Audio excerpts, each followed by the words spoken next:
Olá pessoal, vamos iniciar uma aula de introduções às equações diferenciais. Certo? Nesta primeira aula, nós vamos ser apresentados a esse curso. Então, a gente vai ver os aspectos básicos das equações diferenciais, mais especificamente as equações diferenciais ordinárias, que é o nosso material de trabalho dessa disciplina. Ok? Então, num primeiro momento, a gente tem que entender o que é uma equação diferencial ordinária, ou uma EDO. Para que a compreensão fique um pouco clara para a gente, eu vou iniciar com a equação algébrica. Um exemplo mais simples, né? O que é que seria uma equação algébrica? São equações, ou seja, a gente quer obter soluções para alguma equação, ou seja, vai estar igualado a algo igual a zero, certo? Então a gente vai querer, no caso de equações algébricas, números que resolvem esta equação, certo?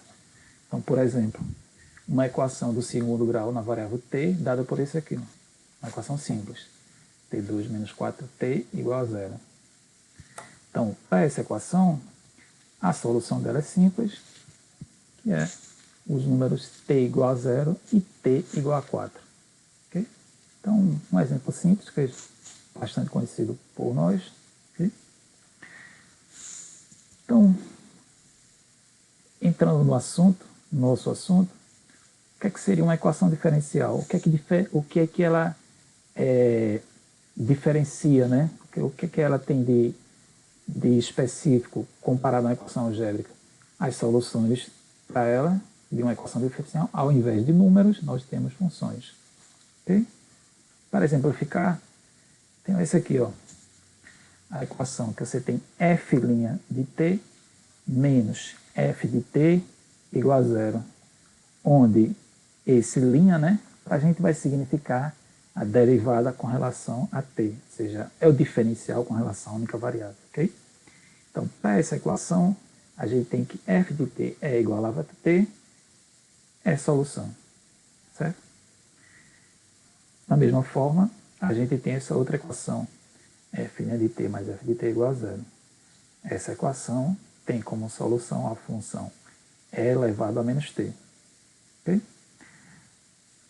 Para fazer uma verificação simples, que a gente, entre aspas, chama de prova dos nove, a gente faz o quê? Se a gente tem uma solução, se a gente tem um número, a gente diz, ou uma função. Quando a gente tem uma equação, quando a gente tem um número que a gente diz que é solução, a gente substitui e vê se ele realmente obedece a equação. Nesse caso aqui não vai ser diferente. A gente vai pegar as funções, substituir nas suas respectivas equações e ver se é verificado, ou seja, se a função obedece realmente a essa equação. Então, no primeiro exemplo, a equação era f' de t menos f de t igual a zero. Então, fazendo uma conta simples, ó, a gente deriva f aqui, ó, f' de t, a gente tem e elevado a t, derivada da e elevado a t. Simples essa aqui, né? Já conhece esse tipo de derivada. E como a f de t é a própria e elevado a t, quando a gente toma f' de t menos f de t, a gente vai obter e elevado a t menos e elevado a t, e a gente obtém zero, né? Certo? Então você tem, ó, f' de t menos f de t igual a zero.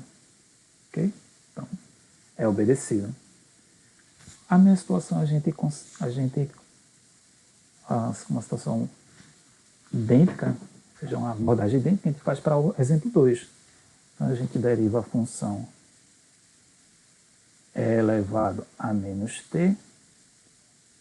Derivando essa função, obtemos menos e elevado a menos t.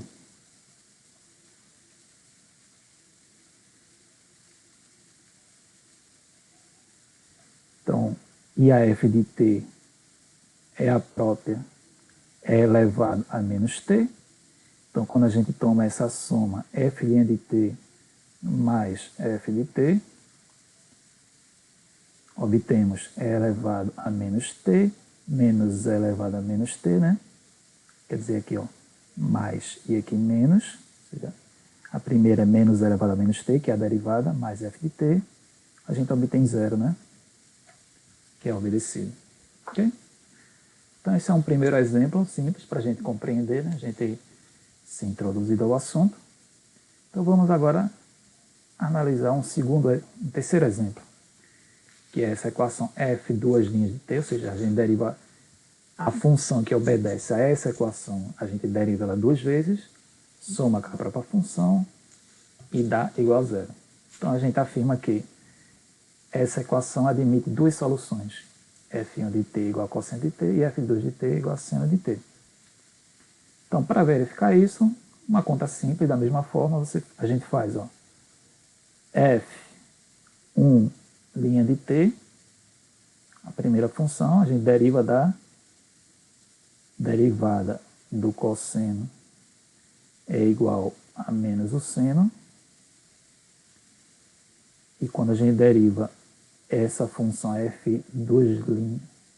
f1 deriva duas vezes, derivando duas vezes a gente obtém, ou seja, deriva a f1' mais uma vez, nós obtemos menos cosseno de t, certo? Então, você tem ó, f1', duas linhas de t,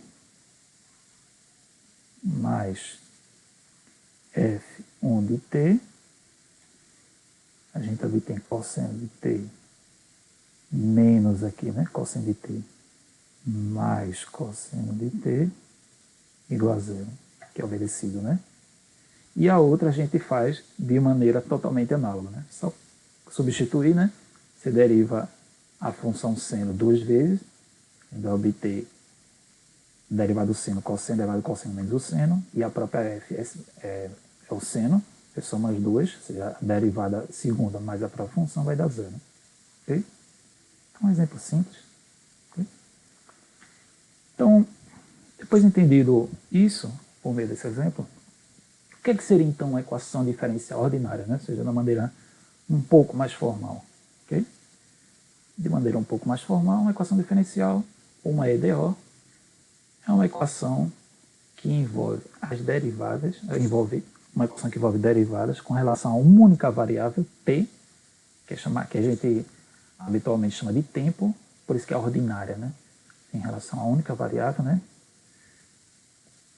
Okay? Cujas soluções são funções. A gente fez nos exemplos anteriores, o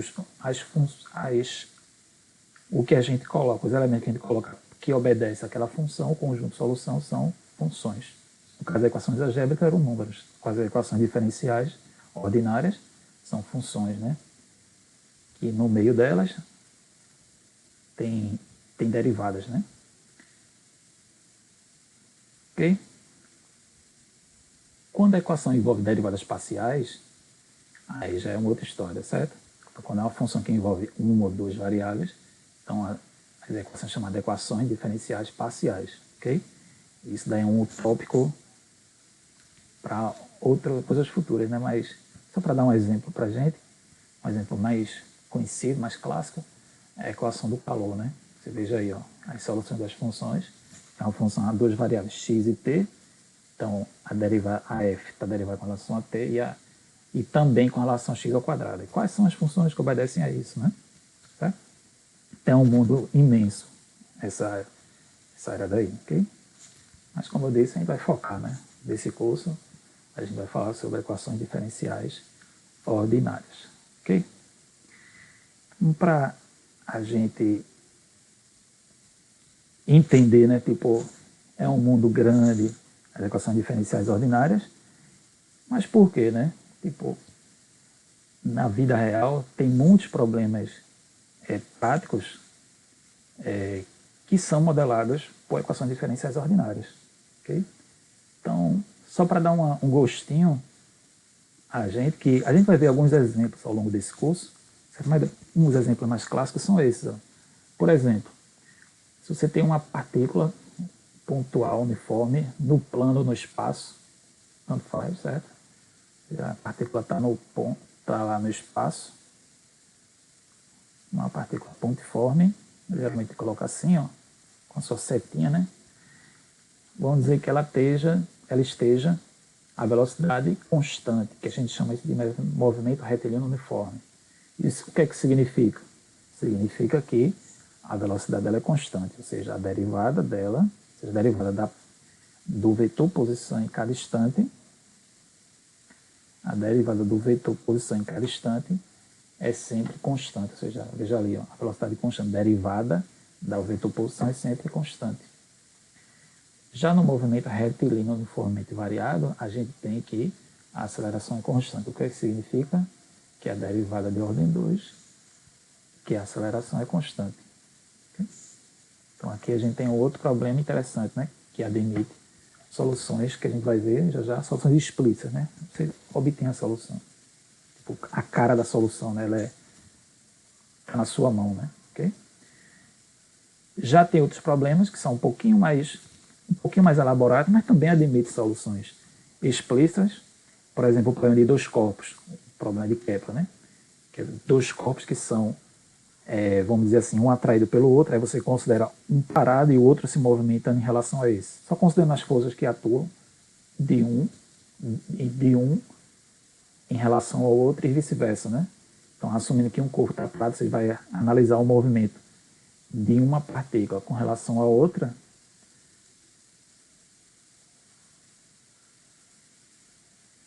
Certo? Então, o movimento aqui é relativo. Então, há umas certas condições. Esse problema também tem a solução explícita. Ele é resolvido em chamar de coordenadas polares. Dependendo das condições, de acordo com a energia, que é uma coisa que eu vou abordar aqui nesse curso. Então, a gente vai ver se a energia for negativa, tem uma solução clássica, né? Que é as órbitas, ou seja, um corpo, ele orbita em torno do outro, como se ele estivesse fixo no foco de uma elipse. E um outro problema interessante é o da Bragg-Storacolma, certo? No plano vertical. Ou seja, a ideia é que você pega uma partícula e solte assim no plano vertical, supondo que ela só vai dando no plano vertical, né? Então, qual seria a distância, seria a curva que descreve o tempo mínimo para percorrer de um ponto a outro, né? Ou seja, se soltar uma partícula aqui, quer que ela chegue aqui, qual é a trajetória que ela deve fazer para que a sua distância, para que o seu tempo gasto seja mínimo, né?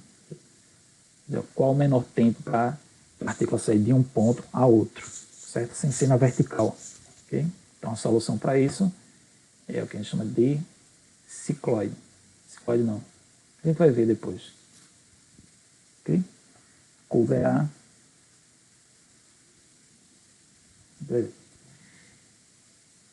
Outros exemplos que não têm as soluções explícitas são o problema dos três corpos. Ok?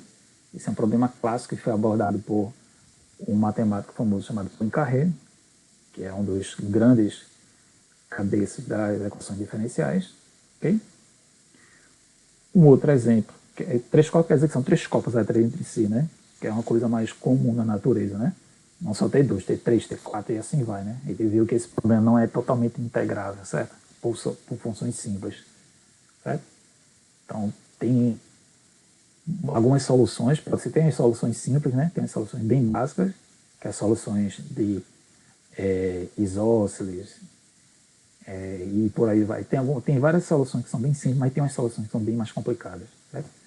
Tem outro problema clássico, que é o atrator de Lorentz, que é um atrator que ele é um problema que ele é instável, né? Tem pontos de equilíbrio instáveis, que quando você vai ver as soluções, né, das partículas, elas têm um desenho parecido uma borboleta, né? Então, que chamar de efeito borboleta, tipo, pequenas modificações nas condições iniciais causam várias modificações futuras do problema, né? Tem o modelo predador-presa, né? Que é você descrever como é a interação entre dois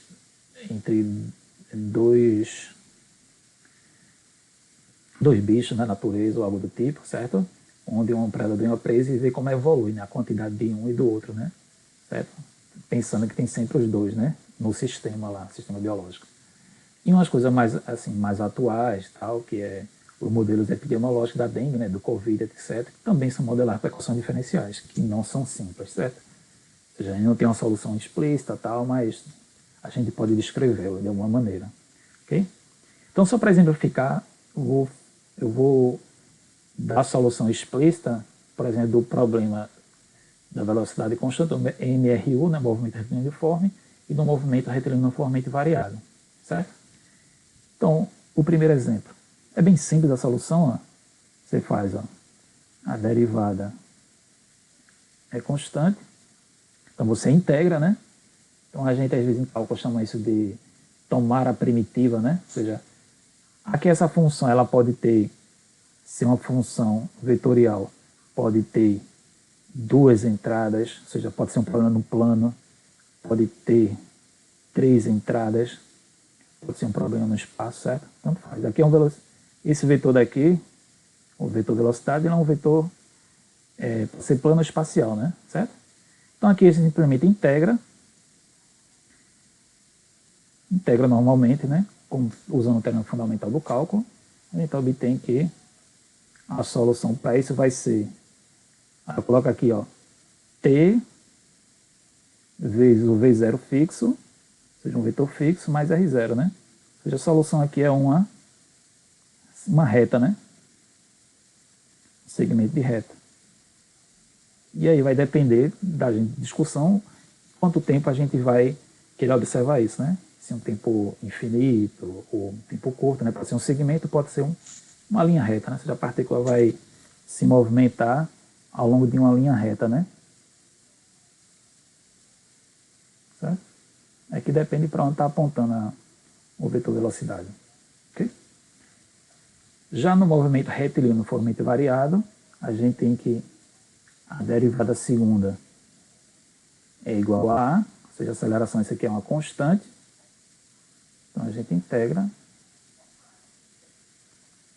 Então, integrando, a gente vai obter, ó, integrando uma vez, você obtém R ponto é igual a A vezes T, né, que é um vetor, mais, eu vou chamar aqui de um V0, chamar aqui a velocidade inicial, certo? Você deriva, você bota T igual a zero, né, vai ter a velocidade inicial, integra novamente, uma segunda vez, a gente obtém R de T, aí fica, ó, T ao quadrado sobre 2 vezes A, mais V0 vezes T, mais a posição inicial, certo? Então a solução para isso aqui é uma parábola. Aí vai depender do sinal, aí vai depender, né? Se a concavidade é voltada para baixo, tal, tem alguns outros detalhes, ok? E no exemplo do problema de dois corpos, o problema de Kepler é uma abordagem clássica, né? Ou seja, você faz uma integração clássica, algumas mudanças de variáveis, toma coordenadas polares, a gente obtém que, pensando assim, né, de maneira prática, você pensa os planetas orbitando em torno do Sol, no sistema solar. Então, se você considerar somente 2 a 2 desses corpos interagindo, então, aquela equação que a gente estava abordando, a equação do problema de dois corpos, essa equação daqui, ela vai ter, com energia negativa, então a solução dela vão ser elipses. Ou seja, a curva que vai descrever, que vai solucionar aquele problema são elipses. Okay? E no problema da Bragg-Stockroner, então, aqui a solução, você pode até imaginar, tem um experimentozinho que está nesse link daqui, certo? Vocês podem olhar depois. Então, pode fazer um experimento prático em casa, é simples. Okay? Só tem que ter o material, né? Esse é a lista da dificuldade. Então aqui você tem você faz o teste, né? Solta 3 bolinhas, onde você tem aqui, ó, uma reta, tem um hipérbole, né? Um arco de hipérbole, aqui um cicloide.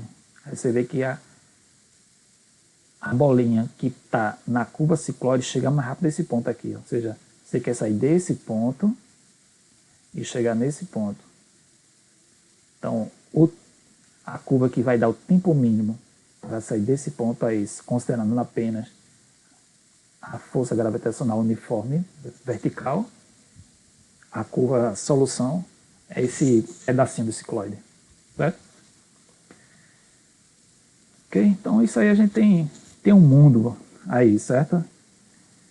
Vocês podem também olhar alguns outros exemplos, como eu disse a vocês, que temos também os links aí. É só você olhar o defeito borboleta, modelo predador preso. Então, à medida do possível, a gente vai olhando outros exemplos ao longo do curso. Ok?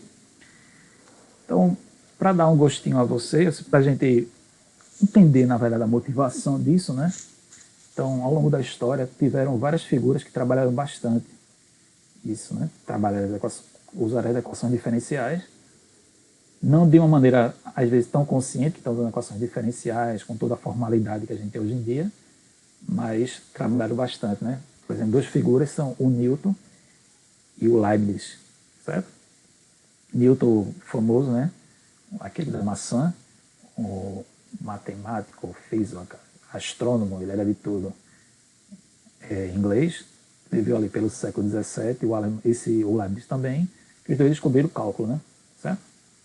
Então, basicamente, esse foi o grande trabalho deles, descobrir o cálculo diferencial, não com a linguagem tão padrão como é hoje em dia, né? Com linha, limites, essas coisas todas, mas ele fazia umas contas com rigor, para a época era um bom rigor, né? Então, a ideia da gente é pensar que é uma coisa realmente interessante, porque muitas vezes a equação diferencial não tem uma solução explícita, certo? Então, uma maneira da gente abordar isso é o quê? Se não tem uma solução explícita, não digo eu, né? As pessoas, né? Quando não tem uma solução explícita, eles começaram a ter uma barreira, né? Por exemplo, o problema de três corpos. Não tem uma solução explícita. O que é que faz? Então, se você não tem uma solução explícita, aí você vai ter que fazer uma adaptações, né? O que é que você faz? Às vezes você simplifica o problema, ou entende a solução, entende o comportamento, né? Por exemplo, se você tem uma função, você sabe como é que se comporta a função, as derivadas de primeira ordem, segunda, terceira. Geralmente você tem uma boa noção de como se comporta o problema, né? Tipo, você só tem uma parte dele, você sabe que como é que se inclina, ou seja, você sabe como é que se comporta as suas derivadas de ordem 1, 2, 3, assim vai, você vai ter mais ou menos uma expectativa de como ela vai evoluir, certo? Com o tempo, certo? Aí, no caso, que a gente chama disso, tipo, a gente vai de quantitativo, ou seja, resolver a equação da uma solução explícita, certo? Fazer conta mesmo assim explicitamente, integrar, fazer derivada integral e por aí vai. Ou ir para o qualitativo, né? Que é isso que eu disse, né? Você não tem a cara explícita da solução, certo? E até em um problema eu trabalho com essa área de mecânica, em alguns problemas que às vezes não é interessante ter a solução explícita, às vezes ela é uma coisa muito gigante e não nos é muito útil. O que é que a gente faz? Entende o comportamento, entende uma derivada, tal, entende qual o domínio da função e por aí vai, certo? Então, antigamente as pessoas faziam muito assim, fazia uma análise mais quantitativa. Aí quando começou a ter uma barreira, tipo, como é que a gente anda um pouco mais, a gente foi para a parte qualitativa, que aí apareceu essas grandes figuras aí. O Poincaré e o Hilbert, né? O Poincaré é um francês, né, dali do século XIX, e o Hilbert também, né, dos grandes matemáticos, certo? Então a ideia é você entender o comportamento das soluções, né? Tipo, entender, determinar o domínio, tipo, se você não tem a cara, entender o campo de vetores, se tem o campo de vetores, qual é a função que tem como derivada aqueles campos de vetores e por aí vai, né? Isso é uma coisa foi um avanço muito grande para a matemática, né? E hoje em dia as pessoas trabalham dessa maneira. Okay? Então, por exemplo, nessa foto aí você tem o Poincaré, desse congresso famoso, né? Que reuniu grandes figuras da matemática, da física. Então aqui está ele conversando com a Marie Curie, e atrás nessa foto aí está o Einstein, certo? Aí tem o Hilbert aí, certo? Sempre famoso com esse seu chapéuzinho aí, Panamá, certo? E para a gente não deixar passar a grande importância, que é muito, até hoje em dia, uma luta muito grande das mulheres, da mulher ter mais espaço na ciência e tal, certo? Não só na ciência, em qualquer área da vida que a mulher quiser, certo? Então, para dar essa importância, a gente deixar explícito, tipo, a matemática é um pouco, vamos dizer assim, não só a matemática, mas a matemática foi difícil permitir, né, o espaço para as mulheres, né? A mulher teve que brigar muito. Aproveitar aqui, ó, não deixar passar que essa mulher daqui é incrível, que é a Kovalevskaya, que é uma russa, né? Trabalhou bastante, certo? Então, qualquer pessoa que for trabalhar em equações diferenciais, coisas atuais, modernas, passa pelo trabalho da Kovalevskaya, certo? Só para dar um exemplo, tem esse teorema dela aí, ó, que é a versão mais simples, né? A versão mais simples de vários teoremas dela, de equações diferenciais espaciais. Então tem essa versão para EDO, né? Que basicamente é isso aí, ó. Você tem uma equação diferencial aqui, ó, uma equação diferencial de primeira ordem com a função sendo analítica, que muitas vezes acontece isso. Aí você quer saber, será que a solução é analítica? Você vai testando, né? Pega uma função, coloca, dizer que é analítica. Você coloca uma série de potência, então fica até, dá pra gente trabalhar um pouco, certo? Então já dá uma perspectiva, tipo, se você ficar enterrado, você às vezes trava, assim, mas eu sei que essa função, a cara da função que está do outro lado é analítica, F grande, né? Às vezes tipo um x ao quadrado mais y ao quadrado, alguma coisa assim, certo? Aí você, eita, mas como eu vou resolver isso? É uma função complicada. Mas se ela for analítica, aí você tem, então a solução vai ser analítica. Então você já começa, já tem um ponto de partida, né? Para poder abordar o problema. Ok?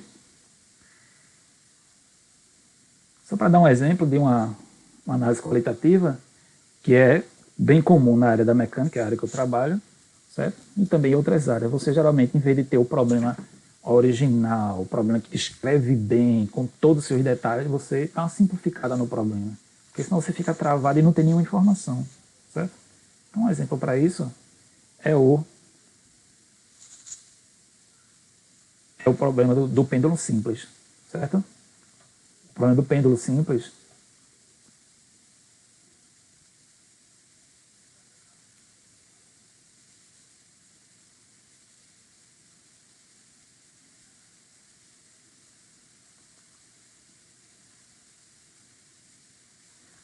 o problema do pêndulo simples é isso aí. Você tem uma massa pendurada no teto, né? Certo? Com comprimento fixo, certo? Formando um certo ângulo com a direção de repouso aqui vertical, né? Então você pensa nesse ângulo aí, certo? Então, pensando somente na atração da força da gravidade, a força de tensão, né? Do cabo, etc, né? Então, você fazendo uma conta, uma análise simples, você obtém que a equação que descreve, ou seja, onde é que o pêndulo vai estar, é dado para essa equação daí. Ó. Uma equação que a gente vai ver, como a gente está na equação muito não linear, tem a derivada de ordem 2 do teto, tem um seno. Então é uma coisa um pouco complicada, certo? Então, para a gente fazer alguma análise, ter alguma informação, então geralmente faz para pequenas oscilações, a gente faz essa aproximação aí, ó, seno de θ, aproximadamente θ. A gente já tem um ponto de partida, né? Certo? Então, quando a gente tem esse ponto de partida, ou seja, para essa aproximação, você tem uma equação linear.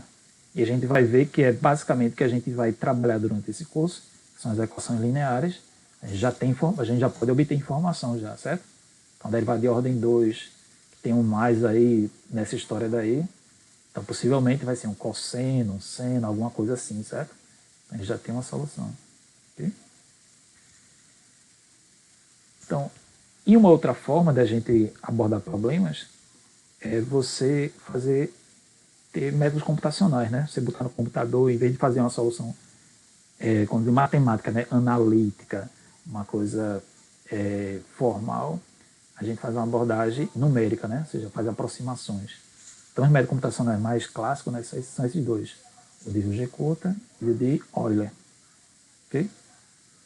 Então, pode parecer que a gente não está fazendo matemática tal, mas isso foi uma recomendação, inclusive, do próprio Poincaré, da época, que é não só vá nessa parte, né, faça abordagem analítica, formal, qualitativa tal, também dê um espaçozinho para essa coisa numérica para ter intuição, né? Certo? Então a gente às vezes usa um programa de computador, faz algumas simulações para ter alguma intuição, né? Porque às vezes a gente vai ficar meio que tateando no escuro e às vezes tem problema que tem uma abordagem um pouco prática, né? Tipo, descrever o movimento de planetas, abordar um problema biológico e tal. Então, para abordar fazer esse tipo de coisa, a gente tem que ter uma intuição, ou seja, ter alguma solução. Então a gente faz uma método computacional, a gente faz algumas hipóteses para poder ter alguma solução e tipo avançar, né? De alguma maneira, ok? Então é isso aí, né? Fique tenha preconceito não. O que tiver de ferramenta você usa, certo? Então para fazer isso, né? E tem uns programas interessantes, né? Tem um SageMath, que é um software livre. Isso aí você acha na internet, né? Okay? Então, por exemplo, aqui no nosso departamento, tem os professores Leon, Marcelo e Ricardo. Eles escreveram um livro, inclusive, publicaram na SBN, um ótimo livro, muito bem escrito.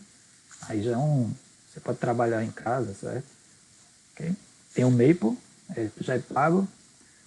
O Máxima, eu acho que ele é grátis. Acho que ele é grátis. Tem o Matemática e o Wolf Online, que vez ou outra eu vou indicar para vocês utilizarem ele, certo?